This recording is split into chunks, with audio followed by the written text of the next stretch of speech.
গাজায় যুদ্ধ বন্ধ করতে যাচ্ছে ইসরায়েল। এজন্য সেনাদের অভিযান সীমিত করার নির্দেশ দিয়েছে দেশটি। ইসরায়েলের রাজনৈতিক নেতৃত্ব সেনাবাহিনীকে গাজায় কার্যক্রম সর্বনিম্ন পর্যায়ে নামিয়ে আনতে এবং শুধু প্রতিরক্ষামূলক পদক্ষেপ নিতে নির্দেশ দিয়েছেন বলে জানিয়েছে আর্মি রেডিও।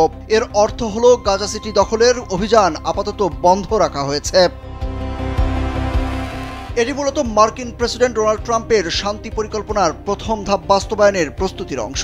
এ অবস্থায় ইসরায়েলি সেনাবাহিনী এক বিবৃতিতে জানিয়েছে, সেনাপ্রধান জেনারেল ইয়াল জামির শুক্রবার রাতে শীর্ষ সামরিক নেতৃত্বের সঙ্গে একটি বিশেষ পরিস্থিতি নিয়ে পর্যালোচনা সভা করেছেন।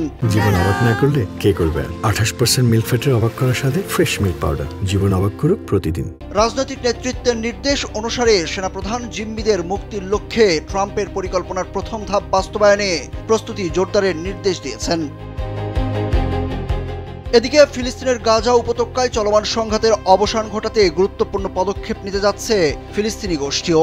ট্রাম্পের প্রস্তাবিত 20 দফা গাজার শান্তি পরিকল্পনার আলোকে জীবিত ও মৃত সকল ইসরায়েলি জিম্মিকে মুক্তি দিতে সম্মত হয়েছে তারা। একই সঙ্গে যুদ্ধবিরতি ও প্রশাসনিক হস্তান্তর নিয়ে আলোচনায় বসার আগ্রহ প্রকাশ করেছে গোষ্ঠীটি। শুক্রবার এক বিবৃতিতে তারা জানিয়েছে, গাজায় যুদ্ধ বন্ধে আন্তর্জাতিক মধ্যস্থতাকারীদের সঙ্গে তারা আলোচনা করতে প্রস্তুত। তারা বিস্তৃত পরামর্শ শেষে একটি দায়িত্বশীল অবস্থানে পৌঁছেছে। ট্রাম্পের শান্তি প্রস্তাবের আলোকে একটি বাস্তবসম্মত সমাধানের পথেও এগোতে চায় তারা। বর্তমানে গাজায় 48 জন জিম্মি রয়েছেন বলে ধারণা করা হচ্ছে, যাদের মধ্যে অন্তত 20 জন জীবিত। এই প্রস্তাবে রয়েছে সকল জিম্মির মুক্তি, গাজা থেকে ইসরায়েলি বাহিনীর ধাপে ধাপে প্রত্যাহার, ফিলিস্তিনি গোষ্ঠীকে নিরস্ত্রীকরণ, মানবিক সহায়তার নিশ্চয়তা, স্বাধীন ফিলিস্তিন প্রশাসনের গঠন।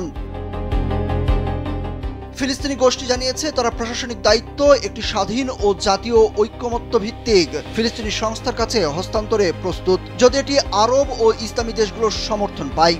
পর্যবেক্ষকরা বলছেন, এই আলোচনার মাধ্যমে দীর্ঘদিনের সংঘাত অবসান ও একটি টেকসই শান্তির সূচনা হতে পারে। সুরজ আহমেদ, কালবেলা।